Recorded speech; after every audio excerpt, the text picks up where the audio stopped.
ओम ध्याये सदा सवितृमण्डलमध्यवर्ती नारायणा सरसिजा सरसन्नविष्टि केयूरवाङ्मकरकुण्डलवाङ्किरीटी हारये हिरण्यवपुर्धृतशंख चक्र। नमस्कार, स्वागत है आपका आचार्य वाणी में। मैं आचार्य डॉक्टर विक्रमादित्य आपके साथ हूँ और अब बात करने जा रहे हैं सिंह राशि वालों के लिए। सिंह यानी सूर्य की राशि, और सूर्य की राशि वालों के लिए ये समय अब आरंभ हो रहा है, ये बहुत विशेष है। कहा जाता है कि सूर्य जो हैं इस पूरे सोलर सिस्टम के मालिक हैं और वो होने जा रहे हैं उच्च के।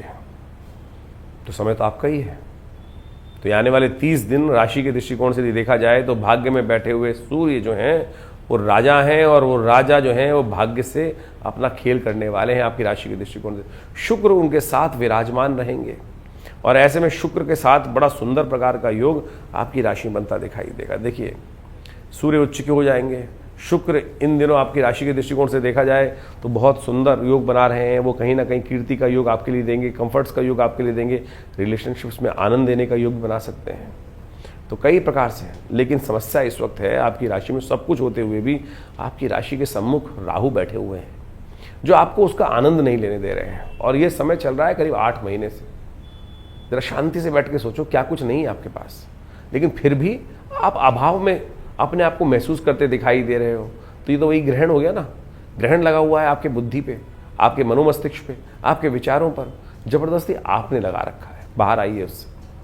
ठीक है, ग्रहों का योगायोग कहीं ना अच्छा कहीं खराब चलता रहता है। शनि मंगल का टकराव भी आपकी राशि में इस वक्त चल रहा है, तो वो तो रहेगा पूरे संसार के लिए। लेकिन इस समय अच्छी चीज़ें जो हमने बताई हैं उनका उपयोग करो।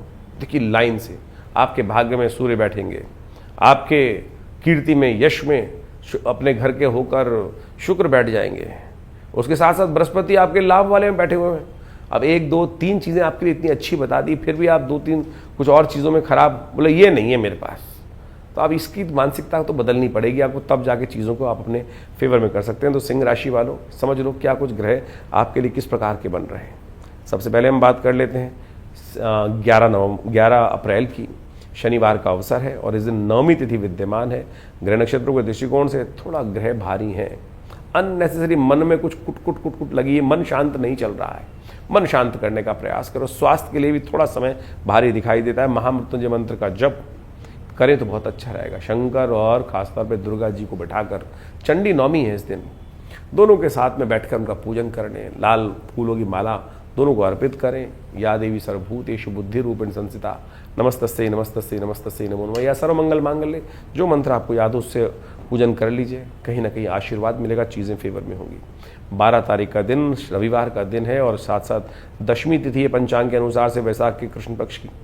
इस दिन एक बड़ा परिवर्तन होने जा रहा है जिसको 2026 का सबसे बड़ा परिवर्तन कह सकते हैं। जो शनि हैं वो विशेष तौर पर उदय होने जा रहे हैं। अब ये शनि का उदय होना आपकी राशि के दृष्टिकोण से समझ लीजिए क्या कुछ करने जा रहा है। ये शनि का उदय होना आपकी राशि के दृष्टिकोण से क्या करने जा रहा है, ये आपको बहुत अच्छे से समझ लेना चाहिए। शनि की ढैया चल रही है इस वक्त आपके ऊपर। अस्त थे तो कहीं ना कहीं रिलीफ थी, अब मंगल के साथ बैठकर कहीं ना कहीं उत्पात मचाने के योग जबरदस्ती करते दिखाई दे रहे हैं। क्या वो परिवार हो, क्या वो आपका सम्मान हो, जितना ये उत्पात के चक्कर में आप इनके साथ कूदेंगे। ग्रह उत्पात करता है तो क्या करता है, ग्रह उत्पात करके आप ही को थोड़ा सा उत्पाती बनाता है, आप ही थोड़ा उछल कूद ज़्यादा करने वाले बन जाते हैं। और ध्यान करना, ये क्या करेगा, ये परिवार में उत्पात उत्पन्न कराएगा, फिर आपका नाम भी खराब कराएगा और साथ साथ आपकी बुद्धि को भी कहीं ना कहीं ये उदय होकर उत्पाती बनाता दिखाई दे रहा है। चीज़ों को बवाल खुद ना करें, बहुत जल्दी फुदकना शुरू ना करें, शांति से बैठें। अब हमारी बातें जो ठीक है उनको समझ लीजिए। जिस प्रकार की शब्दावली का उपयोग है जो कर रहे हैं वही हमको बताने का प्रयास करना चाहिए आपकी। शनि मंगल के साथ, बुध के साथ यहाँ बैठे हुए हैं, सूर्य वहीं साथ में विराजमान है, तो ये कहीं ना कहीं चीज़ें आपको परेशान करती दिखाई दे सकती हैं। तो इनका उपाय करते चलें। उपाय बहुत आसान है, शनि के मंत्र का जप कर लो, हनुमान जी को बना लो। लाइन से उपाय बता देते हैं हम आपको, उनमें से जो अच्छा करें वो करने का प्रयास कीजिए। समझ लीजिए क्या कुछ करने के योग हैं। जो समझ लिया वही पार कर जाएगा, और जो नहीं समझेगा, वैसे आपकी राशि में इस वक्त जो है केतु महाराज चल रहे हैं जो आपको स्थिर भाव से बैठने नहीं दे रहे हैं। स्थिरता बैठें, चीज़ें जैसी हैं उसको एक्सेप्ट करने का प्रयास कीजिए। सबसे पहले एक्सेप्टेंस आएगी तो चीज़ें बिल्कुल ठीक हो जाएंगी। हनुमान जी का सुंदर आराधना, क्योंकि मंगल इस वक्त आपकी राशि में जिस प्रकार का योग बना रहा है, ये कह रहा है कि तुम हनुमान जी के चरण पकड़ लो, मैं सब शांत कर दूंगा, गारंटी दे रहा है। तो ज्योतिष जहाँ निदान बताती है, ज्योतिष जहाँ उत्पाद बताती है, वहाँ निदान का रास्ता ही बताती है। तो निदान का रास्ता हमने आपको अपनी राशि अपने चैनल के माध्यम से बताया। कोशिश करें इसको सही समझ लें। कुछ उत्पाती लोग होते हैं जिनको कुछ नहीं करना है और जो खाली मन में वहम डाल देते हैं। तो कहीं ना कहीं लोग हैं कि जिनको सिर्फ खाली बैठे हैं, कुछ करना नहीं है, लेकिन सिर्फ दूसरों के मन में वहम डालने हैं, तो उनके चक्कर में बचे। और मैंने जो उपाय बताया आपको वो समझ लीजिए, तो आपके लिए कल्याण का सुंदर योग, परिवार के लिए कल्याण का योग हमारी गारंटी अवश्य बनेगा। तो ये शनि मंगल की युति जो बन गई है, साथ में बुध की युति जो बन गई है, ये विशेष तौर पर आप समझ लें जो बड़ी विचित्र स्थिति ग्रहों की उत्पन्न करती है। आमतौर पर शास्त्र के दृष्टिकोण से कहा जाता है कि शनि मंगल की युति कहीं ना कहीं समाज को परेशान करती है, कोलाहल मचाती है, उपद्रव कराती है, राजाओं के अहंकार को आपस में लड़वाती है, उससे प्रजा त्रस्त रहती है। इस प्रकार के योग तो सार्वभौमिक तौर पर बन जाते हैं। इंडिविजुअल तौर पर भी उसका प्रभाव बड़ा विचित्र माना जाता है। शास्त्र के दृष्टिकोण से कहा गया है कि एक तरह से युद्ध ही है, और आपके बाह्य संसार में तो युद्ध चलता ही चलता है, अंतःकरण में भी कहीं ना कहीं युद्ध। कहा जाता है कि जब शनि मंगल की युति हो जाए, शनि और उदय स्थिति में शनि हो, तो और जैसे जिस प्रकार का योग बन रहा है, वो कहीं ना कहीं ग्रीष्म ऋतु बहुत भयंकर रूप से परेशान करने की योग बना देती है। शनि के उदय होते ही ग्रीष्म ऋतु जो है अपने व्यापक रूप में जो जब शनि अस्तों के उदय हो, तो कहीं ना कहीं वातावरण में गर्मी उत्पन्न करने की योग बना देती है। और साथ साथ इस वक्त तो शनि मंगल का युति भी चल रही है, तो ये कभी कभी वृष्टि का योग भी बनाती है। साथ साथ संसार में वृष्टि, बारिश का योग भी, असमय बारिश का योग भी इसके साथ साथ बनने के योग बन जाते हैं। तो कहीं ना कहीं बारिश जो होती है वो झटके से आती है, प्रलंकारी योग भी कहीं ना कहीं बना देती है। तो आने वाले कुछ दिनों में इस प्रकार के योग भी कहीं ना कहीं बनते दिखाई देंगे आपको विश्व के दृष्टिकोण से। अब इन राशियों के योग को समझकर, मंगल जो है वो क्या है? मंगल सेनापति है, शनि दंडाधिकारी है, और वहीं बुध की युति जिस प्रकार से क्षीणस्थ अवस्था में हो गई है, तो बुद्धि जब गर्म स्थिति, युद्ध चल रही हो, आपस में द्वंद्व चल रहा हो और बुद्धि काम ना कर रही हो, तो समझ लो कैसा दुर्भाग्यपूर्ण स्थिति बन जाती है। तो ऐसे में दुर्भाग्य को सौभाग्य में परिवर्तन करने के लिए जो उपाय किए जाएं, वो आपको समस्त रूप से कल्याणकारी योग बना सकते हैं। देखिए, शास्त्र में अद्भुत कथाएं जगह जगह वर्णित हैं मंगल का, और विशेष तौर पे आप समझें इन तीनों ग्रहों का, मंगल, शनि और बुध, सबका संबंध किससे है आप समझें। सबका संबंध कहीं ना कहीं बड़ी विचित्र तौर पर हमारे दृष्टिकोण से आध्यात्मिक उपाय की तरफ चलें तो हनुमान जी संबंध निकाल सकते हैं हम इनके साथ। बुद्धि के देवता हनुमान जी, कहा जाता है ना कि हनुमान जी को बुद्धि के देवता कहा जाता है। और साथ साथ मंगल का संबंध तो हनुमान जी मंगल को जन्मे मंगल ही करते, मंगलमय हनुमान। और उसके साथ शनि महाराज वहीं पर उपस्थित जो हैं, तो शनि की पर तो हनुमान जी की विशेष कृपा है। तो शनि, इन सब का संबंध हनुमान जी के साथ ही है। तो कोशिश ये करें आध्यात्मिक दृष्टिकोण से, इस संसार में प्रत्यक्ष देवता जो हैं वो हनुमान जी ही हैं, तो उनकी आराधना जितना हो सके, सुंदरकांड का पाठ, हनुमान चालीसा का पाठ करें या करवाएं। इससे बढ़िया इस कलिकाल में कोई उपाय नहीं है। लोग ले तेल पे तेल, तेल पे तेल, शनि के मंदिरों में जाकर जिस प्रकार से दुकानें खोल दी हैं, जाके तेल पे तेल चढ़ाए जा रहे हैं। ठीक है, शास्त्र में वर्णित है, उपाय निमित्त मात्र करने का उपाय है ना। एक ऐसे बाबा जी हैं कि जो 100 टीन तेल चढ़वा देते हैं और उसको उठा के बोलते हैं हम जमीन में डाल देते हैं। तो उससे क्या होने वाला है? वो जमीन को भी खराब करने का प्रयास कर रहे हैं। इससे अच्छा तो वो तेल किसी गरीब व्यक्ति को देंगे, किसी दिव्यांग व्यक्ति को देंगे, कुछ दुख दान कर देंगे, वो ज़्यादा बढ़िया होगा। और भारतीय संस्कृति में कहीं इस प्रकार से यदि अध्यात्म को आप पढ़ें, किसी भी पुराण के अंदर कहीं वर्णित नहीं है कि शनि के मंदिर जिस प्रकार से आज हर चौराहे पे शनि के मंदिर बना दिए जाते हैं एक व्यावसायिक दृष्टिकोण से, आधुनिक देवता के तौर पे, वैसा तो कहीं वर्णित नहीं था। और छोड़ दीजिए, हम जो बताने का हम प्रयास कर रहे हैं कि सीधा प्रत्यक्ष देवता के तौर पे हनुमान जी की आराधना करने का प्रयास करें, हनुमान जी के मंदिर में जाकर उनको चूल्हा चढ़ा दें। और सबसे बढ़िया तो उपाय ये रहेगा कि इस समय आप सुंदरकांड का पाठ करने का प्रयास करें। सुंदरकांड का पाठ आपके मनोतों को सिद्ध करेगा, आपके अंदर विवेक का उत्पन्न करेगा, भगवान की कृपा, भगवान राम के प्रति श्रद्धा उत्पन्न करने का प्रयास करेगा, मन को सरल करेगा। मन को सरलता, मन की सरलता जब आ जाए तो बहुत सारे कष्ट दूर हो जाते हैं। तो इसको हमें समझ के कार्य करने का प्रयास करना चाहिए, तो बहुत अच्छा रहेगा। इसके अलावा शनि के स्तोत्र का पाठ, शनि स्तोत्र का पाठ कर सकते हैं, जो दशरथ कृत शनि स्तोत्र है, और वो इतना अद्भुत चीज़ है कि शनि के नेगेटिव प्रभाव को, क्योंकि इस वक्त इन 3 ग्रहों की युति जिस प्रकार से हो रही है वो कहीं ना कहीं कष्ट उत्पन्न करने के योग बना रही है। तो नमः कृष्णाय नीलाय शितिकंठ निभाय च नमः कालाग्नि रूपाय कृतांताय च वै नमः। ये शनि स्तोत्र का है, दशरथ के महाराज शनि का स्तोत्र है। इसका नित्य प्रति पाठ, एक बार ज़्यादा से ज़्यादा 3 मिनट आपको लगेंगे पाठ करने के लिए, और उसका पाठ यदि आप नित्य प्रति कर लें तो सत्य माने शनि का नेगेटिव प्रभाव कब आएगा कब चला जाएगा पता ही नहीं चलेगा। तो इसको सही तौर पे अपने जीवन में आप अपनाने का प्रयास करेंगे तो बहुत सुंदर रहेगा। वैसे इस सबको ठीक करने के लिए अपने नाम से आप सुंदरकांड का पाठ कर सकते हैं, करवा सकते हैं। वैसे हम विवेकानंद योगाश्रम में इन दौरान जब तक ये शनि मंगल का टकराव चलेगा, नित्य प्रति हमारे विभिन्न ब्राह्मणों के द्वारा सुंदर रूप से हनुमान चालीसा का पाठ नित्यपति रहेगा, सुंदरकांड का पाठ नित्यपति रहेगा।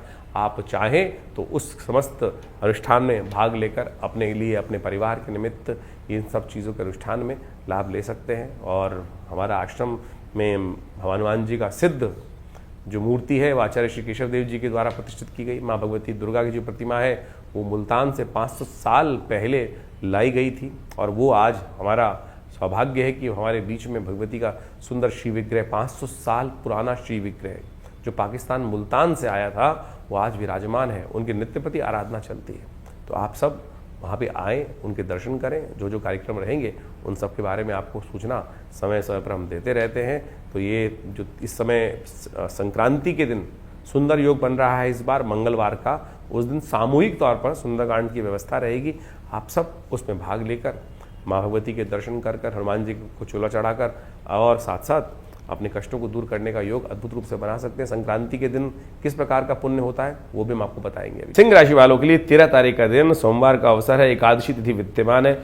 वरुथनी एकादशी का योग बन रहा है। ग्रह नक्षत्रों के दृष्टिकोण से ग्रह परिवर्तन कर कर आपके लिए कीर्ति का योग, लाभ का योग कहीं ना कहीं फ्लो ठीक करते दिखाई दे रहे हैं।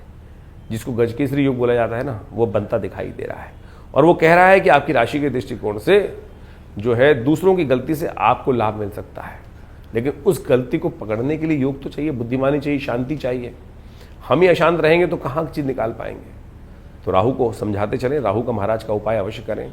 थोड़ा भस्म लेकर भगवान शंकर का अभिषेक इस दिन कर लीजिए, बहुत सुंदर रहेगा। एकादशी है, सबसे श्रेष्ठ तो यह है कि भगवान विष्णु के मंदिर में जाकर उनका चरणामृत ग्रहण करें। पंडित जी देंगे और कहेंगे अकाल मृत्यु हरणम सर्वव्याधि विनाशनम विष्णु पादोत्कम पित्वा पुनर्जन्म विद्याते, और शांति से, आनंद से साक्षात भगवान विष्णु का ध्यान करके आप उसको ग्रहण कर लीजिएगा, आशीर्वाद मिलेगा। 14 तारीख मंगलवार का अवसर, द्वादशी तिथि विद्यमान है और इस दिन मेष में जा रहे हैं सूर्य। मेष संक्रांति बोली जाती है और आपकी राशि के दृष्टिकोण से सबसे बढ़िया परिवर्तन आपके लिए होने जा रहा है। ये वारे न्यारे कर सकता है आपके लिए।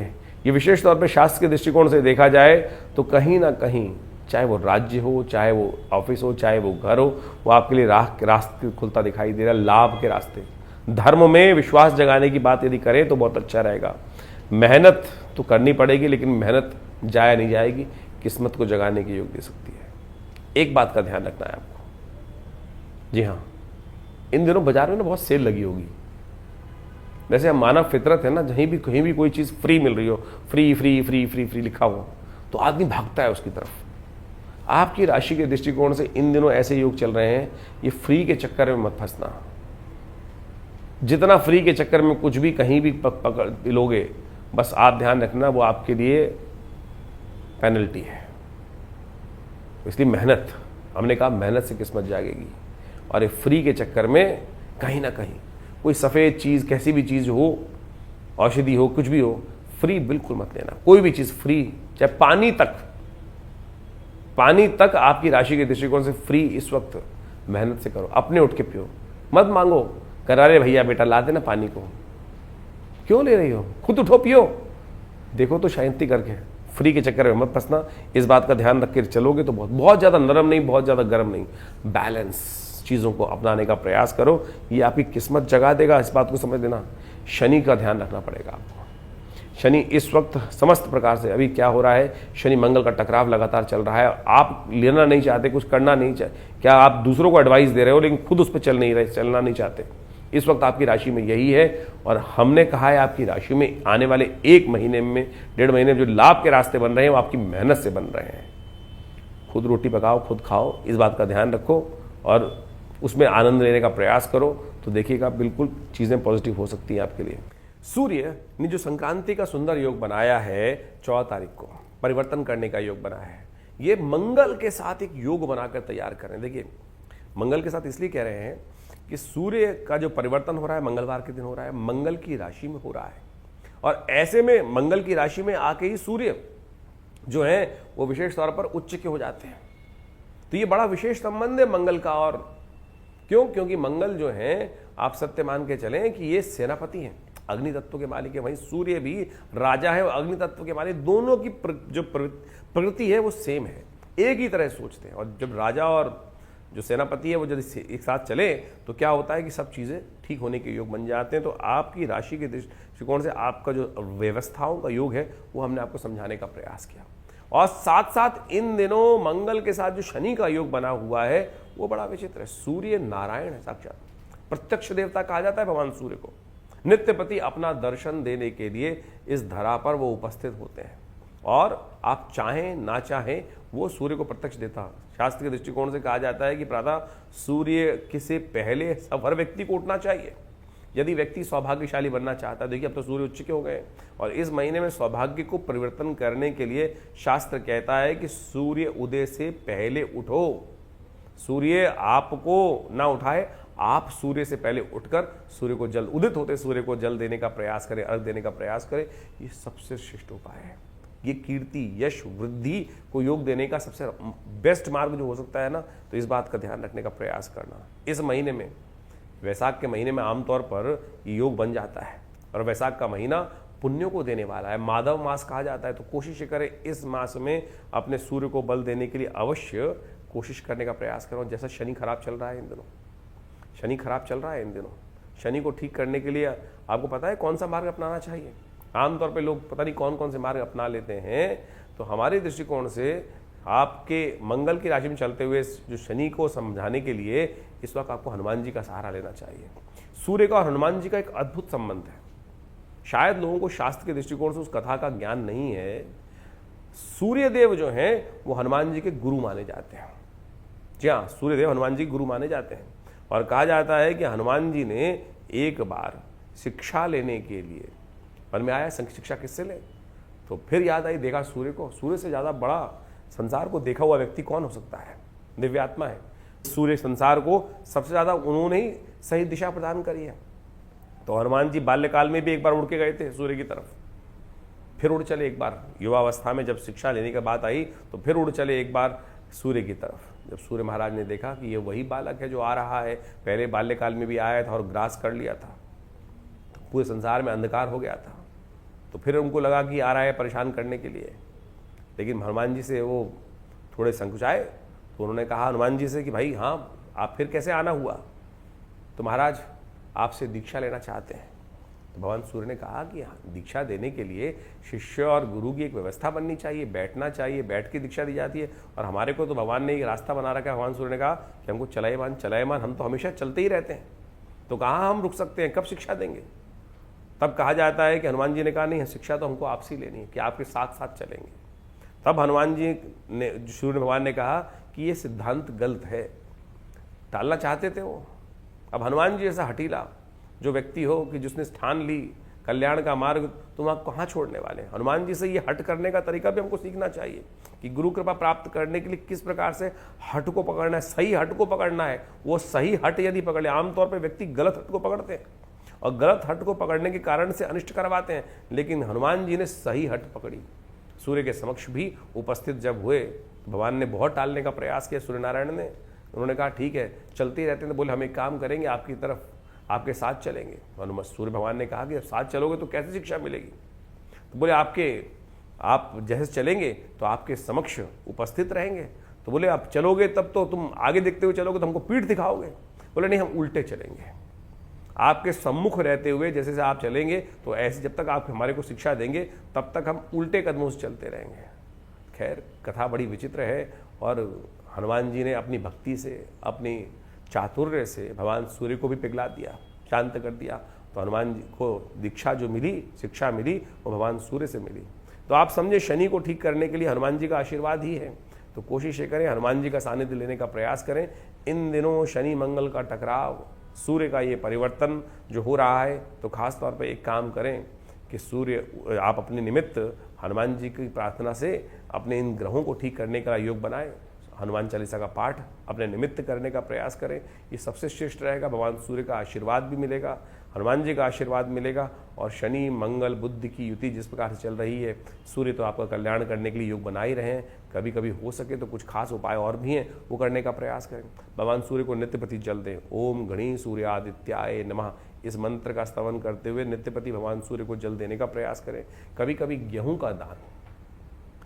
का दान विशेष तौर पर बड़ा श्रेष्ठ, सूर्य के कष्टों को दूर करने भी कहा जाता है। और शनि मंगल का जब टकराव चल रहा हो तो शरीर के बल के, शरीर के भार के बराबर अन्न दान करने से भी शारीरिक तौर पर कष्ट होने के दूर करने के योग अद्भुत रूप से बन जाते हैं। तो इसको भी करने का आपको प्रयास कर लेना चाहिए, बड़ा सरलतम रूप रहेगा। तो ये आप धारण करने का प्रयास करें।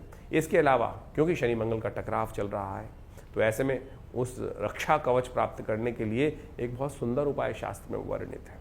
आप एक काम करें, हनुमान जी का एक रक्षा धागा आमतौर पे हाथ में बांधा जाता है ना, रक्षा कवच के तौर पर, हनुमान जी के सिद्ध मंत्र से सिद्ध करा हुआ ये धागा यदि आप धारण कर लें, जो हमारे विवेकानंद योगाश्रम में मंत्रज्ञों पंडितों के द्वारा विभिन्न रूप से सिद्ध करके ये छोटा सा धागा बनाया जाता है, इसको आप 1 महीने के लिए धारण करने का प्रयास करें। ये हमारे विवेकानंद योगाश्रम में विशेष तौर पर सिद्ध कर बनाया गया है। तो आप इसको आश्रम से मंगा लें, धारण कर लें, और देखिएगा कैसे भी जो है मंत्र से सिद्ध होकर ये हनुमान जी का सिद्ध धागा जो आश्रम से आप मंगाएंगे उसको धारण करेंगे। चाहे छोटे बच्चे गाड़ी चला रहे हैं, कुछ चला रहे हैं, कहीं भागते फिर रहे हैं, और शनि मंगल का इस वक्त जो है व्यवस्थाएं कहीं ना कहीं कष्ट देने के योग बना ही रही हैं, कहीं ना कहीं चोट लगाने के योग बना रही हैं, द्वंद्वात्मक स्थिति उत्पन्न करते दिखाई दे रही हैं। तो हनुमान जी की मंत्र से सिद्ध करा हुआ ये धागा भगवान सूर्य के नेगेटिव प्रभाव को भी ठीक करेगा और कई सारे रास्ते आपको दिखाएगा, रक्षा कवच के रूप में आपके साथ रहेगा। तो 1 महीने के लिए इसको अवश्य धारण करने का प्रयास करें, कल्याण होगा। तो इस दिन विशेष तौर पर जो 14 तारीख के दिन संक्रांति का योग बन रहा है, इसके साथ साथ विवेकानंद योगाश्रम में, हमारे सानिध्य में विवेकानंद योगाश्रम में इस दिन सुंदर कांड का पाठ रखा गया है और नवग्रह शांति महायज्ञ रखा गया है। आप सब लोग उस यज्ञ में भाग ले सकते हैं। अपने निमित्त उस यज्ञ में हनुमान चालीसा में, सुंदर कांड में, नवग्रह शांति महायज्ञ में माँ भगवती के सानिध्य में रहते हुए इस समस्त कार्यक्रमों की व्यवस्था रहेगी। आप स्वयं उस कार्यक्रम में बैठकर अपने निमित्त यदि नहीं आ पा रहे हैं तो ब्राह्मणों की सुंदर व्यवस्था आश्रम के द्वारा कर आप लाभ ले सकते हैं। माँ भगवती की कृपा से आपके कष्ट दूर होंगे। सिंह राशि वालों के लिए 15 तारीख बुधवार के दिन त्रयोदशी तिथि विद्यमान जो होकर योग बना रही है, वो आपकी राशि में थोड़ा सा दुविधा को मन में उत्पन्न करती दिखाई दे रही है। जो बातें हैं मनोमस्तिष्क में हर दिशा में जो है विपरीत जाती दिखाई दे रही है। सोच कुछ रहे हो, करोगे कुछ, जा कहीं रहे हो और पहुंचोगे कुछ और। क्यों? क्योंकि बुध के साथ चंद्रमा, शनि के साथ मंगल इस प्रकार की युति बनाकर आपके बैठ गए हैं, जो कहीं ना कहीं गति नहीं दे रहे हैं, बंधन उत्पन्न करते दिखाई दे रहे हैं। बंधन भाव में ये समस्त ग्रहों की युति चल रही है, वो कहीं ना कहीं चीज़ों को आपके लिए जो है थोड़ी सी विडंबनाएं उत्पन्न करती दिखाई दे रही हैं। इन सब को ठीक करने के लिए गुरु का सहारा लेने का प्रयास करें। जय जय जय हनुमान गोसाई कृपा करो गुरुदेव की नाही। इन दिनों आपकी राशि में जो भी रास्ते निकल रहे हैं, हनुमान जी की उपासना से निकल रहे हैं, हनुमान जी के निमित्त उपासना करने का प्रयास करें। हनुमान जी और शंकर जी में कोई फर्क है नहीं। इस दिन प्रदोष है, बुध प्रदोष, तो कोशिश करें शाम के समय मंदिर में जाकर थोड़ा सा भगवान का अभिषेक कर लें, बिलपत्र भगवान को अर्पित कर दें, कल्याण होगा। 16 तारीख बृहस्पतिवार का अवसर, चतुर्दशी तिथि विद्यमान है और इस दिन ग्रहों को थोड़ी ताकत और मिलती दिखाई दे रही है। शुक्र महाराज जो हैं वो जो है सूर्य के साथ विराजमान होकर बहुत ताकत में आ रहे हैं, उन्हीं के नक्षत्र में आ गए, उन्हीं के अनुसार से आ गए हैं और ये आपके साथ बहुत सुंदर युति बना के तैयार कर रहे हैं। आगे और ज़्यादा सुंदर कर देंगे ये। थोड़ा भगवान का सुंदर स्तवन, इत्र भगवान को अर्पित करें, पूजन करें। सुबह सुबह ये उपाय कर देंगे तो जब तक भद्रा है तब तक ये उपाय कर लेंगे तो उसके बाद चीज़ें आपके लिए सुगंधित कर देगा, लाभ दे देगा। ये सुंदर योग बन रहा है।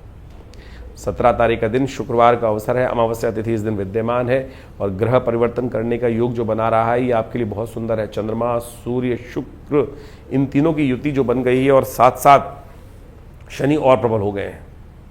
ये शनि प्रबल जो हो रहे हैं बस ये दुखी का कारण है, बाकी सब तो चीज़ें आपकी फेवर में है और इन समस्त कष्टों का जीवन में चलते हैं, जो आपके मनोमस्तिष्क में विचार चलते हैं, उनको ठीक करने का रास्ता जो है वो आपका विश्वास ही है, उसको ठीक रखने का प्रयास करें।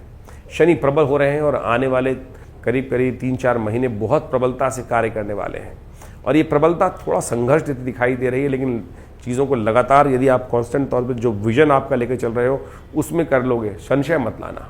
संशय ही कष्ट देता है, इस बात का ध्यान रखें। अमावस्या है इस दिन, और अमावस्या अंधकार का प्रतीक मानी जाती है, और अमावस्या में जो अंधकार से प्रकाश में लाने का रास्ता देते हैं, वो अंधकार से बाहर कौन लाएगा आपको? आपके पूर्वज, क्योंकि वो वहीं पर वास करते हैं और वो वास बाहर लाने का रास्ता दे सकते हैं अपने आशीर्वाद से। तो इस अमावस्या के दिन कोशिश करें, उनके लिए गायत्री जप करें, उनको भोजन कराएं और उनके निमित्त थोड़ा तर्पण इत्यादि कर दें। यदि आप घर पे नहीं कर सकते हैं तो हमारे आश्रम का सहयोग लीजिए, वहाँ ब्राह्मणगण सुंदर रूप से गायत्री का पाठ कर कर पितरों के निमित्त भोजन ब्राह्मणों को कराकर गौग्रास निकालकर सुंदर रूप से आपकी सहायता प्रदान करेंगे, और आप देखिएगा पितरों के आशीर्वाद से आपके लिए कल्याण का योग बनेगा। वैसे करना आपको खुद चाहिए, बाई चांस नहीं कर पाते हैं तब इन व्यवस्थाओं का लाभ ले सकते हैं। 18 तारीख शनिवार का अवसर है, प्रतिपदा तिथि है, वैशाख का शुक्ल पक्ष आरंभ हो गया है, और इस शुक्ल पक्ष के आरंभ के साथ ही आपकी राशि के दृष्टिकोण से बड़ा सुंदर योग बन रहा है। भाग्य से बहुत सारी चीज़ें सपोर्ट में, विजय देने के योग, मेहनत से भागने की ज़रूरत नहीं है, चीज़ें बिल्कुल रिजल्ट दिखाई दे रही हैं। थोड़ा आशीर्वाद लेने का प्रयास करें, किसका? भगवान का, क्योंकि ये कार्तिक जो वैशाख का महीना है कार्तिक के समान ही पवित्र माना जाता है, पुण्यों को उदय करने वाला है। ये स्कंद पुराण और दोनों के दोनों पद्म पुराण, कई पुराणों में इसका महत्व लिखा है। पुरानी कथाओं के हमें विश्वास करते हुए कार्य करना चाहिए। इन समस्त जो कार्तिक का महीना, ये जो वैशाख का महीना है, माधव मास माना जाता है, और इनमें छोटे छोटे ऐसे योग बनते हैं जो दिखाई नहीं देते, लेकिन वो टाइम होल की तरह काम करते हैं। यदि उसमें घुस जाओ, यानी उसमें पुण्य कर लो, तो क्या होता है, समस्त कष्टों को निकाल कर आपको बहुत तेज गति से आगे कर देते हैं। जो लोग पीछे रह जाते हैं ज़िंदगी में, उनको आगे बढ़ने का ये सुंदर मार्ग है। तो इस समय में जितने पुण्य कार्य इस वैशाख के महीने में मिलें, उन सब में अपना पुण्य का लाभ लें, भगवान का स्तवन करें, जो उपाय हो सकते हैं दान करें, यज्ञ करें, पुण्य करें। और हमने विवेकानंद योगाश्रम में लगातार ऐसे कार्यक्रम रखे हैं। शनि खराब चल रहे हैं ना आपके, शनि महाराज को क्या करना चाहिए आपको समझाएं हम आपको कि इस दिन, क्योंकि वैशाख का महीना आरंभ हो गया है, तो कोशिश करें भगवान विष्णु के मंदिर में जाकर, सबसे श्रेष्ठ रहेगा, तिल के जल से उनको स्नान कराकर उनका चरणामृत ग्रहण करें, और नित्यपति आने वाले 15 दिन ये करने का प्रयास कीजिए। देखिएगा शनि आपके अनुकूल हो जाएंगे, पूरे वर्ष चुप बैठे रहेंगे कान दबाकर। 19 तारीख का दिन रविवार का अवसर है, द्वितीया तिथि विद्यमान है। इस दिन चंद्रमा और शुक्र दोनों के दोनों युति बनाकर आपके लिए सफलता का योग, कीर्ति का योग बनाकर तैयार कर रहे हैं, आनंद का योग बना के तैयार कर रहे हैं, जो आने वाले कुछ दिन तक आपकी राशि के दृष्टिकोण से बड़ी तरह से आपको सपोर्ट करते दिखाई देंगे। अक्षय तृतीया है इस दिन परशुराम जी का, नर नारायण का, हयग्रीव का, सबका अवतरण हुआ था। तो इस दिन भगवान विष्णु का सुंदर पूजन अक्षय पुण्य को देने वाला है। 19 तारीख को अक्षय तृतीया का सुंदर योग बन रहा है। 19 अप्रैल के दिन ये अक्षय तृतीया वो योग है जिसके दिन जो भी कार्य किए जाते हैं उसका अक्षय फल प्राप्त होता है। अक्षय यानी क्षय नहीं होता। एक बात ध्यान कर लीजिएगा, पुण्य करोगे तो उसका अक्षय फल प्राप्त होगा, और पाप करोगे तो उसका भी अक्षय फल प्राप्त होगा। इसलिए गलती से भी कोई गलत काम ना हो जाए। इस दिन विशेष तौर पर भारतीय शास्त्र के दृष्टिकोण से यदि समझें, वैशाख मास के शुक्ल पक्ष की तृतीया के दिन योग बनता है ये अक्षय तृतीया। और इस बार क्या हो रहा है कि द्वितीया तिथि थोड़ी देर के लिए विद्यमान है 19 तारीख को, उसके बाद तृतीया आ जाएगी, और अगले दिन तृतीया कुछ 2-3 घड़ी तक ही विद्यमान रहेगी। तो पुण्य जो है वो मध्याह्न व्यापनी माना जाता है। भगवान परशुराम का अवतरण इसी दिन हुआ, और हमारे अष्ट चिरंजीवियों के अंदर अश्वत्थामा, बलिर्व्यास और मानस विभीषण, कृपा परशुरामस्य मार्कंड, इस प्रकार से परशुराम जी का नाम भी अष्ट चिरंजीवी के अंदर आता है। और महान पुण्य को देने वाले भगवान विष्णु के अवतार माने जाते हैं, तो उनका विशेष तौर पर पूजन करने का शास्त्र में नियम है। अजरता अमरता प्राप्त करने के, यदि कोई व्यक्ति कष्ट में चल रहा हो, जीवन में परेशानी चल रही हो, स्वास्थ्य संबंधी समस्या चल रही है, तो इस दिन भगवान परशुराम का सुंदर पूजन करने से, भगवान विष्णु के रूप में उनका पूजन कर लेने से कहा जाता है कि स्वास्थ्य, अष्ट चिरंजीवियों का इस दिन विशेष पूजन करने के लिए विशेष व्यवस्था की जाती है, तो उनका पूजन अवश्य कर लेना चाहिए। परशुराम जी के साथ अष्ट चिरंजीवियों का स्वास्थ्य संबंधी समस्याओं को ठीक करने का अद्भुत योग बन जाता है। भगवान नर नारायण का अवतरण भी इसी तिथि के अंदर माना जाता है। इसके साथ साथ भगवान हयग्रीव का भी जो शास्त्र के दृष्टिकोण से पूजन करने की ये तिथि जो उनके जयंती के रूप में मानी जाती है। जब भगवान का सुंदर अवतरण हुआ, और हयग्रीव भगवान कहा जाता है कि वो आशीर्वाद प्राप्त था हयग्रीव नाम के राक्षस को, जो घोड़े के समान था, उसने भगवान की प्रार्थना करते हुए यही कहा था कि मेरी मृत्यु मेरे द्वारा ही हो, हयग्रीव की मृत्यु हयग्रीव से ही हो। तो कहा जाता है कि भगवान विष्णु का जब संग्राम चल रहा था, बड़ी अद्भुत कथा है शास्त्र के अंदर। इन बातों को समझने की आवश्यकता है कि हमें गलत चीज सोचनी नहीं चाहिए। कई बार हम बैठे बैठे कई बार क्या होता है, गलत भाव सोच लेते हैं और उसका प्रभाव कैसा होता है। शास्त्र में किसी चीज को छोड़ा नहीं गया है। कहा जाता है कि एक बार भगवान विष्णु शेषशैया पर विश्राम कर रहे थे और भगवती जो लक्ष्मी जी हैं वहीं साथ में विराजमान थी। साथ में विराजमान थी तो क्या हुआ कि भगवान विष्णु किसी बात पे मुस्कुराए। भगवती महालक्ष्मी को लगा कि ये मुझको देखकर मुस्कुरा रहे हैं, मेरा उपहास कर रहे हैं। पता नहीं क्या भाव मन में उठा कि जो गर्दन मुझ पे हंस रहे हैं, गर्दन ही ना बचे। ये भाव भगवती महालक्ष्मी के मन में विचार उठा शास्त्र की कथा के अनुसार से। और कहा जाता है कालांतर में भगवान विष्णु का बहुत भयंकर युद्ध राक्षस से हो रहा था। और कहा जाता है कि इतना लंबा युद्ध चल रहा था कि भगवान जो थे वो युद्ध करते करते सो गए। बहुत लंबे समय 5000 वर्ष तक युद्ध चला। और कहा जाता है कि युद्ध में वो जब विश्राम सो गए तो वो जो कीट था उस धनुष को जाके लग गया और वो धनुष टूटा। जब वो टूटा धनुष तो कहा जाता है कि प्रत्यंचा जब छूटी तो उस प्रत्यंचा से भगवान विष्णु की गर्दन कट गई। तब देवताओं ने, ब्रह्मा जी ने वहां आकर उनकी गर्दन के ऊपर हयग्रीव की, घोड़े की गर्दन लगाई। तब जाकर उस राक्षस का मर्दन हुआ, क्योंकि उसको आशीर्वाद प्राप्त था कि हयग्रीव की मृत्यु हयग्रीव के द्वारा ही होगी। यानी जो घोड़े के रूप में जो राक्षस था उसकी मृत्यु वैसे ही निर्धारित थी। तो प्रकृति ने क्या रास्ता बनाया, क्या घटना घटी, तो यहाँ इसी दिन हयग्रीव भगवान के रूप में भगवान ने अवतरण हुआ, जयंती मानी जाती है। तो उसके बाद भगवान ने हयग्रीव का संहार किया है। तो इस दिन हयग्रीव के रूप में भगवान की जो है जयंती के रूप में दिन माना जाता है। तो शास्त्र के दृष्टिकोण से इस बात को हमको समझना चाहिए। इस कथा का सार हमने यहाँ उपस्थित किया। कई बार हम सबके मन में भी पता नहीं कौन सा विचार उत्पन्न हो जाता है और बाद में कितना ज़्यादा उसके लिए विचार व्यक्त रखता है कि हीन भावना मेरे मन में आई क्यों। तो भगवती महालक्ष्मी ने कैसा सोचा था और क्या उनके साथ घटा। तो इस बात को हमें ध्यान रखना चाहिए कि किसी भी मनसा वाचा कर्मणा कोई गलत कार्य किसी के द्वारा ना हो। तो इस बात का ध्यान रखते हुए इस सुंदर पर्व पर, रविवार का अवसर है, विवेकानंद योगाश्रम में हमने भगवान विष्णु का नारायण यज्ञ महाआश्रम पे रखा हुआ है। तो आप सब उस यज्ञ में भाग लेने के लिए सादर आमंत्रित हैं। जो दिल्ली में रहते हैं वो उस यज्ञ में भाग लेकर सुंदर रूप से इस अक्षय तृतीया के दिन भगवान का सुंदर स्तवन करें। सुबह करीब करीब एक कार्यक्रम वही 8 बजे से आरंभ होता है और करीब करीब 10 बजे तक भंडारे के साथ सुंदर कांड, बहुत सारे रामचरितमानस का पाठ भी, उस स्वाध्याय रहता है उस दिन। भगवान विष्णु का यज्ञ भी रहेगा, सुंदर भंडारा रहेगा। आप सब लोग सादर आमंत्रित हैं इस अक्षय तृतीया के दिन सुंदर रूप से भगवान विष्णु का पूजन करने के लिए, परशुराम जी का पूजन करने के लिए।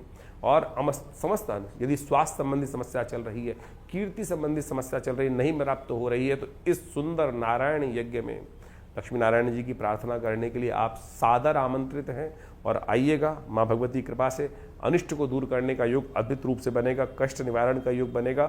और इस दिन ग्रहों परिवर्तन करने का योग भी बन रहा है। चंद्रमा परिवर्तन करके बहुत उच्च के होने जा रहे हैं। शुक्र बहुत सुंदर रूप से अपने ही राशि में प्रवेश करने का योग बना रहे हैं। तो आप इस सुंदर योग का लाभ लें। ग्रह परिवर्तन कर कर इसे अनिष्टकारी समय में, जब शनि मंगल युति चल रही है, तो चंद्रमा ने, शुक्र ने एक युति बनाकर एक नया पुण्यों को जगाने का अवसर दिया है। तो ऐसे में भगवान विष्णु का सुंदर पालक के रूप में हमारे बीच में रहते हैं, समस्त सृष्टि का पालन करते हैं। तो उनका सुंदर स्तवन करने का दिन है। आइए इस यज्ञ में सम्मिलित हो। भगवान की कृपा से अनिष्ट दूर करने के समस्त योग बनेंगे। यज्ञ ही विष्णु स्वरूप है। यज्ञो वही विष्णु शास्त्र कहता है। और ये यज्ञ संसार का सर्वश्रेष्ठ कर्म है। उसमें भाग लेने की आप अवश्य हमारे साथ यज्ञ में बैठें। माँ भगवती कृपा से अनिष्ट दूर होने के अद्भुत योग बनेंगे। 20 तारीख सोमवार का अवसर, तृतीया तिथि चतुर्थ तिथि का योग है। और इस दिन बृहस्पति महाराज जो आपकी राशि में सबसे शुभ भाव में चल रहे हैं, इस वक्त लाभ वाले भाव में चल रहे हैं, वो पूर्ण शक्ति को प्राप्त करते दिखाई दे रहे हैं। और आने वाले 1.5 महीने तक आपके लिए फुल सपोर्ट, ब्लाइंड सपोर्ट देकर बैठे हुए हैं। बुद्धि के मामले में, लाभ के मामले में, रिलेशनशिप्स के मामले में, सहयोग के मामले में, यानी चारों खाने उन्होंने पूरी तरह से आपके लिए भर दिए हैं। पूरा हाथ आपका लाभ के लिए खोल रखा है। बस आप शनि के चक्कर में मत फंसना, राहु से अपने आप को बचा के रखना। ग्रहण से राहु को भी ठीक करने के लिए बृहस्पति पूरी ताकत में आके बैठे हुए हैं। लेकिन फिर भी ध्यान रखना, युगादि कि तिथि के दिन भी इस बार जो है 2026 में 3 मुख्य तिथियों पर, चाहे वो वर्ष आरंभ हो, चाहे वो संवत आरंभ हो, चाहे वो योगादि का आरंभ हो, यानी इस तिथि के बारे में कह रहे हैं 20 तारीख की, उन सबको क्षय तिथि के साथ योग बन रहा है। तो 2026 विप्लवकारी हो सकता है। तो इसलिए अपने आप को बचा के रखने का प्रयास करें, कल्याण होगा। देखिए, ग्रहों की कालगणना अभी हमने आपके समक्ष रखी और इस कालगणना के साथ साथ ग्रहों का परिवर्तन भी आपने समझा कि आपकी राशि के दृष्टिकोण से क्या कुछ प्रभाव पड़ने वाला है। लेकिन एक बात समझें, अनेक उपाय शास्त्र में वर्णित है। विद्वान लोग अपने अपने मतानुसार उसका प्रभाव समझकर, जैसा सा अनुभव उनके आया है उसके अनुसार से जातकों को बताने का प्रयास करते हैं। आध्यात्मिक मार्ग भी हो सकते हैं और साथ साथ भौतिक मार्ग भी हो सकते हैं, या नग पहनने के बहुत सारे लोग मार्ग बन लेते हैं और नग पहनने के बहुत सारे फायदे भी हैं। लेकिन यदि सत्य रूप में उसकी वास्तविकता देखी जाए तो ये बहुत बड़ा एक ऐसा विषय है कि इसको अच्छे से अनुसंधान करने की आवश्यकता है। एक अभी बहुत बड़े इंडस्ट्रियलिस्ट थे, उन्होंने एक बहुत बड़े ज्योतिषी जो टीवी पर बहुत ज़्यादा आते हैं, कहा जाता है, उनके पास जाकर विचार विमर्श किया। बहुत महंगा, करीब कहा जाता है कि बहुत अच्छी दक्षिणा भी उनको देकर आए और उन्होंने कुछ नग उनको धारण करा दिए। और जिस दिन से उन्होंने वो नग धारण किए उसके बाद उनकी स्थिति क्या हो गई। ऐसे बहुत सारी घटनाएं हैं। तो आप प्रत्यक्ष रूप से इस बात को समझें कि आपके जीवन में चल क्या रहा है। हमारे जीवन में देखिए, समय है, समय का प्रभाव है, कभी धूप कभी छांव, कभी लाभ कभी हानि, कभी यश और कभी अपमान। इस प्रकार के योग जीवन काल में बनते रहते हैं और ये सारे के सारे जो बनते हैं आपके कर्मानुसार ही बनते हैं। यदि कर्म व्यक्ति सही रूप से करना शुरू कर दे तो सत्य माने जीवन में कष्ट होना। अब कैसे पता लगाएं कि कर्म हमारे द्वारा सही हो रहा है या नहीं हो रहा। देखिए, शास्त्र में कहा गया ना, कई बार हम आपको बोलते हैं अवश्यमेव भोक्तव्यम कृतम कर्म शुभाशुभम। हमने जो कुछ भी कर्म किए हैं उसके कारण से यदि बार बार जीवन में ना चाहते हुए, कौन चाहता है कष्ट आना, लेकिन फिर भी ठीक करना प्रयास लाख कर रहे हैं लेकिन वो हो नहीं रहे, कष्ट समाप्त होने की तरफ ही नहीं है, तो समझ लें कहीं ना कहीं पुण्यों का अकाउंट थोड़ा कम है। यदि आपके घड़े में पुण्यों का जो अकाउंट है, पुण्यों का जो प्रभाव है वो इतना लबालब भरा हुआ है, तो थोड़े बहुत कुछ गलत कार्य हो भी जाए तो उससे जीवन में कोई प्रभाव होता नहीं, क्योंकि पुण्यों को। और कई बार क्या होता है कि पुण्यों का अकाउंट इतना खाली हो जाता है कि हाथ टटोलने पर भी, घड़े में हाथ डालने पर भी वो हाथ में आते नहीं हैं। तो इसलिए सीधा सिद्धांत है, जब जीवन में कष्ट एक के बाद एक आ रहे हों तो समझ लो कि पुण्य का अकाउंट धीरे धीरे कहीं ना कहीं कम हो रहा है, उसको बढ़ाने का प्रयास करें। पुण्य बढ़ाने के बहुत सीधे साधे तरीके हैं, यही नहीं कि बहुत बड़े बड़े पैसे खर्च करके यज्ञ करना है। शास्त्र कहता है मनसा वाचा कर्मणा। देखिए, आपके द्वारा किया गया कर्म अद्भुत रूप से प्रभाव देता है, इस बात को हमें समझना चाहिए। शास्त्र में इसको समझाने के लिए अनेक कथाएं उपस्थित की गई। लोग लगे रहते हैं कभी कुछ और उपाय करने के, कुछ और उपाय करने, विभिन्न टोटकों में फंस जाए। परमात्मा का नाम ही शास्त्र में व्यास जी महाराज ने कहा है, आलुड्य सर्वशास्त्रानि विचारे व पुनः पुनः इदमेकम सुनिष्पन्नम ध्याय नारायण सदा, कि भगवान का स्मरण करना ही एक सबसे बढ़िया कार्य है। उसी को स्मरण करने तो और किसी चीज़ की आवश्यकता ही नहीं है, परमात्मा की कृपा। इसीलिए तो इतनी समस्त कथाओं का, यज्ञों का, मंत्र जप का इतना महात्म शास्त्र में बताया गया। हर रोज़ कोई ना कोई पुण्य आपके जो पर्व है, जैसे इस वैशाख के महीने में कितने सुंदर सुंदर पर्व आ रहे हैं। सुंदर सोच शास्त्र में कहा गया है कि इस मास को माधव मास माना जाता है और माधव मास में कहा जाता है कि भगवान ब्रह्मा ने अपने आप भगवान विष्णु के नाम पर इस मास को रखा है।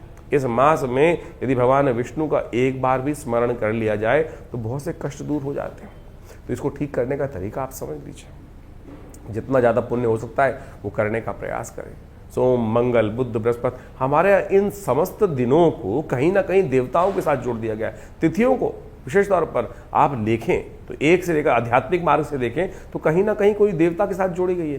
कारण क्या है? कोई ना कोई उत्सव, 365 दिन कोई ना कोई उत्सव भारतीय संस्कृति में लगा रहता है। ये न के न प्रकारेण आप अध्यात्म की तरफ लगे रहें, और जब अध्यात्म की तरफ लगे रहेंगे, आज ये कल वो परसों ये, तो क्या होगा, कहीं ना कहीं आप जो फालतू के काम संसार में हैं वो आपके द्वारा उनसे हटकर, बेकार के कामों से हटकर कहीं ना कहीं पुण्य कार्य, परमात्मा के स्मरण में वास्तविक मार्ग को आप पकड़ने का मार्ग बना लेंगे, और वो आपके जीवन में कभी बेले कवेले अशुभ समय में वो किया हुआ पुण्य आपको कहीं ना कहीं लाभ देने का मार्ग बना देगा। तो इस सिद्धांत को समझे। हमारे ऋषि मुनि बहुत चतुर थे, बहुत बुद्धिमान थे, और ऐसी व्यवस्था अपनी संतति के लिए करके गए हैं कि वो कहीं ना कहीं करते रहते, लेकिन फिर भी मनुष्य ऐसा माया के भ्रम में फंस जाता है कि सद्मार्ग से भटककर कहीं ना कहीं अनेक अनेक प्रपंचों में फंस जाता है। तो इसलिए हम समय समय पर जो आपको आमंत्रित करते रहते हैं, कभी ये यज्ञ, कभी वो यज्ञ, कभी ये कथा, कभी सुंदरकांड, कभी हनुमान चालीसा, कभी कुछ और, तो ये सब इसीलिए है कि कहीं ना कहीं आओ, सत्य मार्ग तरफ चलो, और वो कहीं ना कहीं कब आपके कष्टों को क्षय कर देगा। भारतीय अध्यात्म विज्ञान को यदि आप पढ़ेंगे, देखिए बहुत सारे लोग हमें कमेंट में लिख के भेजते हैं कि महाराज कथा सुनाने से अच्छा तो उपाय बताओ। उपाय तो हर जगह बता ही रहे हैं, हम हर रोज बता रहे हैं उपाय, लेकिन उस मार्ग को समझने का प्रयास आपको करना चाहिए कि ज्योतिष का अध्यात्म के साथ एक इंटर कनेक्शन।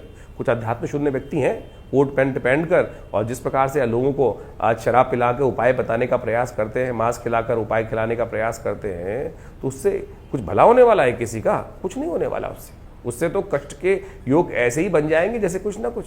भारतीय संस्कृति में इसके ऊपर बहुत सुंदर कथा आई हुई है, उसको आपको समझ लेना चाहिए। हमने पहले बहुत दिन पहले कथा आपके समक्ष रखी थी, आज बहुत काल हो गया है, इसलिए उस कथा को दोबारा समझाने की आवश्यकता है कि जैसे बर्तन को बार बार मांजने से क्या होता है कि वो चमक आ जाती है ना, तो उस कथा के माध्यम से, अध्यात्म के माध्यम से समझने का प्रयास करें।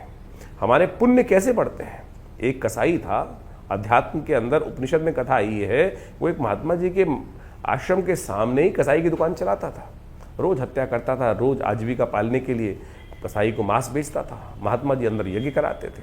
दोनों की मृत्यु एक ही दिन हुई और दोनों यमराज के समक्ष उपस्थित हुए। कहा जाता है कि महाराज जी को पुण्य लोक प्राप्त हुए। महाराज थोड़ी देर रुक गए, उन्होंने देखा कसाई भी मेरे पीछे खड़ा है, चलो इसको भी देखें, इसको क्या गति प्राप्त होती है। तो देखने में आया कि जो महात्मा को लोक प्राप्त हुए थे वही उस कसाई को प्राप्त हुए। तो महात्मा ने वहाँ यमराज से प्रश्न पूछा कि महाराज, मैंने इतने यज्ञ किए, मुझको वही लोक प्राप्त हुए और मेरे सामने ही हत्या करता था, जीव हत्या करता था, क्या इसको भी वही लोक प्राप्त हुए?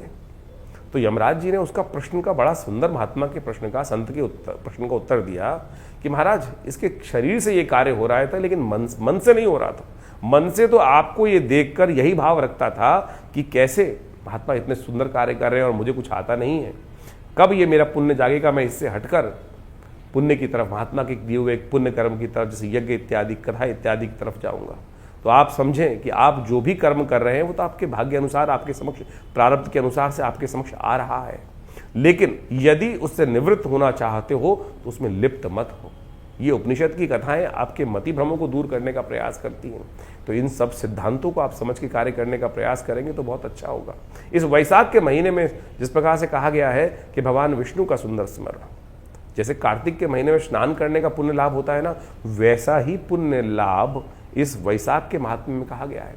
कहा जाता है पद्म पुराण में, स्कंद पुराण में, इन समस्त ग्रंथों के अंदर इस मास का अत्यधिक महत्व कहा गया है। कोशिश करें अपने जीवन में इन महात्मों को पढ़ने का प्रयास करें। महात्मा क्या है? टेस्टिमनीज। ये टेस्टिमनीज हैं कि जो जो जीवन में किसके घटना घटी, उन्होंने उसको सारगर्भित शास्त्र के अनुसार से किया, और उन शास्त्रों की बातों को आप यदि स्वतः पढ़ेंगे, अध्ययन करेंगे, संतों के मुख से सुनेंगे, तो आपके मन में भी विश्वास जागेगा और आपको उस कष्ट निवृत्ति का योग, यानी उससे बचने का मार्ग आपको अद्भुत रूप से मिल जाएगा। आसान बहुत रहा है, तिल की ओट पहाड़ है। आप समझें, अध्यात्म का रहस्य इतना सुंदर है, लेकिन हम विडंबनाओं में फंस जाते हैं और पता नहीं कहाँ कहाँ, कौन कौन से, किस किस स्थितियों में फंसकर कहाँ कहाँ कौन कौन से कार्य करते चले जाते हैं। सिद्धांत बहुत सीधा है, किसी भूखे को खाना खिला दो। और इस वैशाख के महीने में तो जितने पुण्य कार्य कर सकते हैं, देखिए संक्रांति का योग इस महीने में पड़ता है, इसके बाद नरसिंह भगवान की जयंती का, कूर्म अवतार का योग इसी मास में पड़ता है। इसके साथ साथ अक्षय तृतीया, जिसके अंदर परशुराम जयंती का सुंदर पर्व मनाया जाता है। भगवान विष्णु के अनेक अवतार इसी मास में उत्पन्न हुए। और तो और युगादि भी, युग का आरंभ भी कहा जाता है अक्षय तृतीया, जिस दिन शुद्ध रूप से व्याप्त हो उस दिन से युगादि, युग का आरंभ भी कहा जाता है कि इसी तिथि से हुआ। अक्षय तृतीया यानी जो कुछ कार्य कर रहे हो उसका अक्षय फल प्राप्ति का योग सारे के सारे वैशाख के महीने में आने वाले हैं। तो वैशाख का महीने का पुण्य बहुत अच्छा है। पुण्य कमाने का तरीका बहुत साधारण है, सीधा है, और कोई बहुत ज़्यादा रहस्य में नहीं है। ओम नमो नारायणाय, इसका यथाउचित भाव से स्मरण करने का प्रयास करें।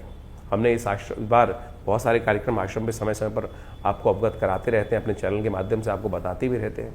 कोशिश करें उसी मार्ग पर सीधे तौर पर चलने का प्रयास करेंगे तो बहुत कल्याण का मार्ग आश्वस्त होगा और कष्टों से निवृत्ति का योग बन जाएगा। ये न के न प्रकार जो भी हो, कैसे भी व्यवस्था बन जाए, किसी भी बहाने से उस परमात्मा के स्मरण का योग अपने जीवन में बनाने का प्रयास करें। हमारे आश्रम पे पिछले करीब 60-70 सालों से नित्य 8 घंटे यज्ञ होता है और रविवार को तो उस कार्यक्रम में हम सबको समय समय पर आमंत्रित करते ही रहते हैं। तो आप सब उस रविवार के कार्यक्रम में जो सुबह 8 बजे से लेकर करीब 11 बजे तक चलता है, भंडारा रहता है नित्यपति, उसमें भाग ले सकते हैं। बहुत सारे आश्रम में व्यवस्थाएं, गौशाला, हॉस्पिटल है पूरा, योग, प्राकृतिक चिकित्सा इत्यादि का, उसमें भी आप भारत सरकार के पैनल पर है और बहुत सारी इंश्योरेंस कंपनीज के पैनल पर है। योग, प्राकृतिक चिकित्सा इत्यादि का बहुत सारे कार्य समय समय पर वहाँ पर चलते ही रहते हैं। इसके अलावा अभी विश्व योग दिवस का बहुत बड़ा कार्यक्रम किया जा रहा है और उसके अंदर लगातार योग की विभिन्न श्रृंखलाओं के माध्यम से बहुत सारे कार्यक्रम भारत सरकार के साथ मिलकर विवेकानंद योग आश्रम की तरफ से पूरे भारत में सब जगह जगह पे किए जाते हैं। और उसी श्रृंखला में बहुत एक अद्भुत विज्ञान है जिसको मुद्रा विज्ञान कहा जाता है। विभिन्न हाथ के द्वारा बनाई जाई आकृति जो है वो हमारे आश्रम के द्वारा ही, हमारे पिता आचार्य श्री केशव देव जी के द्वारा ही पूरे विश्व में जगह जगह पहुंचाई गई हैं। आप समझे, इतनी छोटी छोटी चीजें। और इन मुद्राओं का, योग विज्ञान की मुद्राओं का अद्भुत लाभ है, आध्यात्मिक भी और साथ साथ आपके शारीरिक तौर पर कष्टों को दूर करने के लिए भी, ग्रहों के प्रभाव को भी ठीक करने के लिए। जैसे किसी का बृहस्पति खराब है, अब लाखों रुपए खर्च करके लोग पुखराज पहन रहे हैं, अरे केवल ज्ञान मुद्रा का अभ्यास कर लो। ये पहली उंगली अंगूठे के साथ लगाकर चलते फिरते उठते बैठते इस ज्ञान मुद्रा का अभ्यास करो। देखो, बिना किसी और चीज़ के, बाह्य किसी चीज़ की आवश्यकता नहीं है। बृहस्पति के नेगेटिव प्रभाव को ठीक करने के लिए ज्ञान मुद्रा अद्भुत रूप से कार्य करती है। शनि किसी का खराब चल रहा है, जैसे बहुत सारी राशियों में अलग अलग प्रभाव हम आपको बताते हैं। शनि मंगल का टकराव इस वक्त बड़ी अजीब स्थिति में पहुंच गया है, पूरे विश्व को कहीं ना कहीं आतंक ग्रसित करने का योग बना रहा है। तो ऐसे में शनि के दुष्प्रभाव को ठीक करने के लिए इस मुद्रा का अभ्यास, जिसको शून्य मुद्रा भी कहा जाता है, आकाश तत्व को अंगूठे के बेस पे लगा देने से शनि का नेगेटिव प्रभाव जो कुंडली में है उसको ठीक करने के लिए मुद्रा अद्भुत कार्य कर देती है। छोटी सी मुद्रा है, देखिए शनि का नेगेटिव प्रभाव चल रहा है, शनि बिल्कुल ठीक नहीं चल रहा है, तो पहली सबसे बीच वाली उंगली को अंगूठे के बीच पे लगाया और शनि के नेगेटिव प्रभाव को समाप्त करने के लिए, खत्म करने के लिए जो शनि का मंत्र जप कर रहे हैं, ओम प्रांग प्रींग प्रौंग से शनिश्चराय नमः, ये मुद्रा विज्ञान की अद्भुत, भारतीय योग विज्ञान की। आप समझे कि योग और मुद्राएं सब ये चीज़ें इंटर रिलेटेड है कि नहीं है, ज्योतिष से संबंध रखती हैं, लेकिन लोग इसके प्रभाव को समझते नहीं हैं। करेंगे तो देखिए लाभ प्राप्ति के योग बन जाएंगे।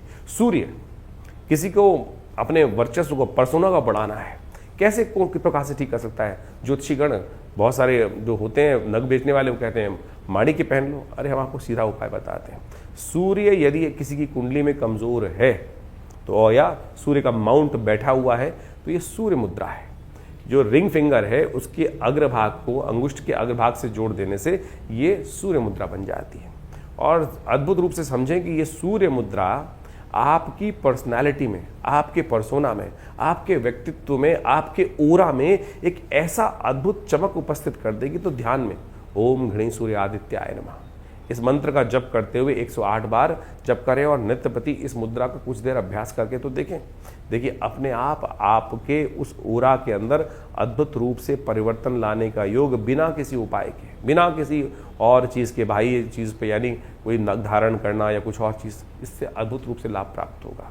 यदि किसी का बुद्ध बहुत वीक है, आमतौर पे जब बुद्ध वीक होता है तो क्या होता है कि बहुत सारी समस्याएं उत्पन्न हो जाती हैं। बहनों के साथ संबंध में, कई प्रकार से स्त्रियों के साथ संबंध खराब कर देता है, परिवार में जितनी मौसी इत्यादि हैं उनके साथ संबंध खराब कर देता है, और तो और दांतों संबंधी समस्याएं उत्पन्न करने की योग बना देता है। तो ऐसे में बुद्ध का जो नेगेटिव प्रभाव चल रहा है उसको ठीक करने के लिए, बुद्ध के नेगेटिव प्रभाव को ठीक करने के लिए क्या किया जाए। बुद्ध की ये मुद्रा है, इसको जलोदर मुद्रा बोला जाता है, कि इसको कर लेने से बुद्ध के नेगेटिव प्रभाव को ठीक करने के लिए ये अद्भुत रूप से कार्य करती है।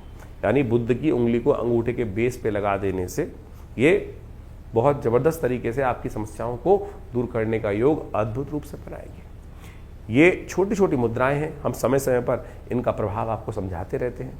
कोशिश ये करें इन सब चीज़ों के साथ जुड़ने के लिए। हमारे विवेकानंद योगाश्रम की तरफ से बहुत सारी पुस्तकें प्रकाशित की गई हैं, समय समय पर बहुत सारी कॉन्फ्रेंसेस हम करते रहते हैं, और बहुत सारी कथाएं भी समय समय पर, हर मंगलवार को सुंदरकांड का पाठ होता है। और दिल्ली में कहीं ना कहीं मंगलवार शनिवार को हमारे द्वारा कहीं ना कहीं सुंदरकांड के पाठ की व्यवस्था चलती ही रहती है। आप सब सुंदरकांड के पाठ में आपको हमारे एक चैनल के माध्यम से सूचनाएं मिल सकती है। आश्रम के जो नंबर्स आपके सामने स्क्रीन पर चल रहे हैं, आपके क्षेत्र में कब रहेगा उसका भी बता दिया जाएगा। विवेकानंद योगाश्रम में तो हर मंगलवार पे सुंदरकांड आमतौर पे होता ही है। हर रोज़ करीब 8 घंटे यज्ञ रहता है और बहुत सारे कार्य समय समय पर रहते हैं। आप उनके साथ जुड़ेंगे तो सही रूप से आध्यात्मिक विकास भी होगा और आपके कष्ट भी दूर होंगे। धन्यवाद, नमस्कार।